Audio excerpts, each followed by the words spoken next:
Sebelumnya, Assalamualaikum warahmatullahi wabarakatuh. Perkenalkan, saya Maya Nur Aulia dengan NIM 20401222308 dari Prodi D3 Teknik Elektro Politeknik Muhammadiyah Tegal. Berdirinya saya di sini, saya akan mempresentasikan materi IP address dan subnetting. Next. Sebelumnya kita harus memahami apa itu IP address. Di sini ada 3, yaitu kita harus memahami definisinya, ada alamat IP addressnya, dan ada fungsinya. Definisi IP address yaitu deretan angka yang dimiliki setiap perangkat yang terhubung ke jaringan, seperti komputer, ponsel, server website, atau lainnya, dan berperan sebagai identitas untuk perangkat tersebut. Nah, di sini alamat IP address ada 2, yaitu network ID dan host ID. Selanjutnya yaitu ada fungsi. Fungsi IP address yaitu sebagai pengidentifikasi unik baik bagi perangkat maupun website, merutekan paket data, konfigurasi jaringan, dan memungkinkan komunikasi di jaringan dengan mengidentifikasi perangkat beserta lokasinya. Lanjut.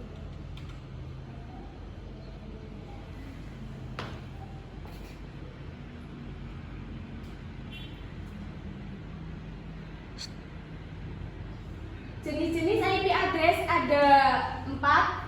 Yang pertama ada IP publik, IP privat, IP dinamis, dan IP statis. Nah, IP publik ini adalah alamat IP yang dapat diakses melalui jaringan internet. Alokasi untuk rentang angka IP address berjenis publik diatur oleh Internet Assigned Numbers Authority. Selanjutnya yaitu ada IP privat. IP berjenis privat digunakan untuk komunikasi pada jaringan lokal, seperti laptop, PC, dan ponsel. Masing-masing device tersebut dapat berkomunikasi dengan satu sama lain tanpa melalui koneksi internet, tetapi pada jaringan lokal. Selanjutnya ada IP dinamis. IP dinamis adalah jenis alamat IP yang biasanya dimiliki oleh umum.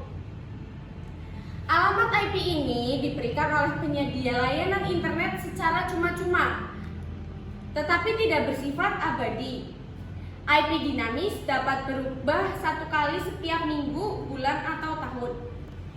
Selanjutnya yang terakhir ada IP statis.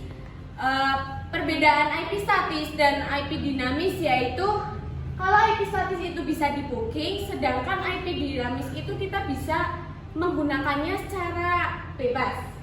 Lanjut. Selanjutnya ada macam-macam kelas IP address. Yang pertama ada kelas A, kelas B, kelas C, kelas D, dan kelas E. Kelas A banyak digunakan untuk jaringan komputer berskala besar atau termasuknya ini jaringan yang meluas. Memiliki jumlah host 126 dan setiap jaringan mampu menampung 16.777.214 host. Jadi ada sekitar 16.000 jaringan komputer. Kelas A ini memiliki urut bit tertinggi yaitu 0, dari 0. Selanjutnya ada kelas B. Kelas B ini adalah jaringan komputer memang skala menengah sampai ke besar, jadi jaringan sedang. IP kelas B menyediakan 16.384 jaringan dan setiap jaringan menampung hingga 65.534 host. Selanjutnya yaitu ada kelas C. Kelas C ini adalah jaringan yang paling kecil dengan menyediakan hanya 2.097.152 jaringan dan setiap jaringan dapat menampung hanya 254 host. Range IP address kelas C mulai dari 192.0.0 sampai 255.255.255 dan selanjutnya.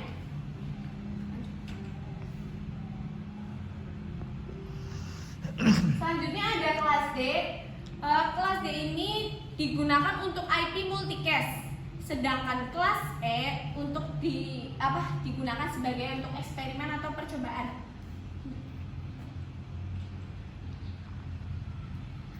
Setelah kita memahami IP address, selanjutnya kita akan memahami subnetting.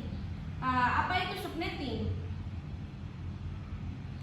Jadi subnetting yaitu praktik membagi jaringan menjadi dua atau lebih jaringan. Semua komputer yang termasuk dalam sebuah subnet dialamatkan dengan bit grup umum, identik dan paling signifikan dalam alamat IP mereka.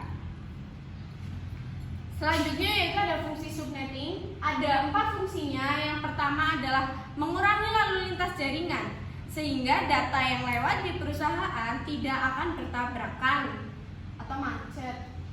Dan yang kedua ada teroptimasinya untuk kerja jaringan.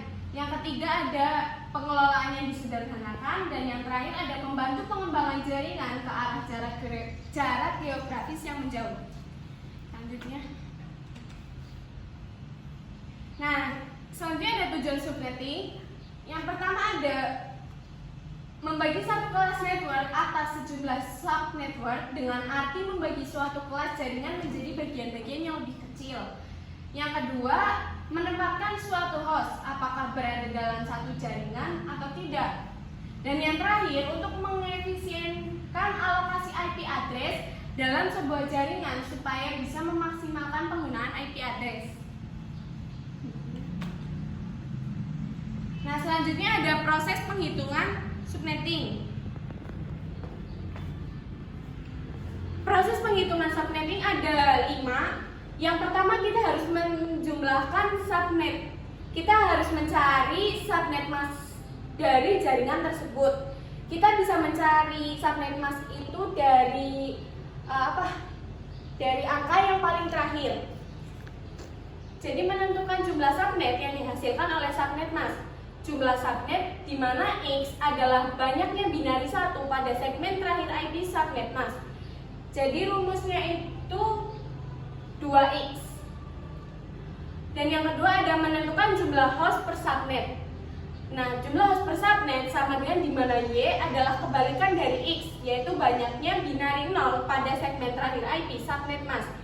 Jadi rumus jumlah host per subnet ini 2 pangkat Y min 2. Yang ketiga ada menentukan blok subnet. Mencari blok subnet, kita bisa mencari dari 256 itu adalah nilai paten dikurangi nilai desimal segmen terakhir IP subnet mask. Yang keempat ada alamat host dan broadcast yang valid. Host pertama adalah 1 angka setelah subnet, dan broadcast adalah 1 angka sebelum subnet selanjutnya. Dan yang terakhir ada menentukan host-host yang valid untuk tiap subnet. Nah, di sini ada contoh kasus subnetting. Yang pertama ada jaringan awal. Perusahaan memiliki jaringan dengan alamat IP 192.168.1.0/24. Nah, yang berarti terdapat 254 dalam suatu jaringan. Nah, 254 host ini kita bisa menentukan dari gimana cara kita mencari subnet mask dari per 24-nya. Yang kedua ada kebutuhan subnetting. Perusahaan membutuhkan 4 subjaringan dengan jumlah host yang berbeda-beda di setiap departemen. Yang ketiga ada perhitungan subnetting. Dengan menggunakan subnet mask 255.255.255.192, perusahaan dapat membagi jaringan menjadi 4 sub jaringan dengan jumlah host yang sesuai. Dan yang terakhir ada hasil subnetting. Setelah subnetting, perusahaan memiliki 4 sub jaringan dengan range alamat IP yang terpisah dan jumlah host yang sesuai kebutuhan. sekian presentasi saya sore hari ini. Mungkin materi saya kurang jelas atau mungkin bisa dipertanyakan di kolom komentar ya. Terima kasih. Wassalamualaikum warahmatullahi wabarakatuh.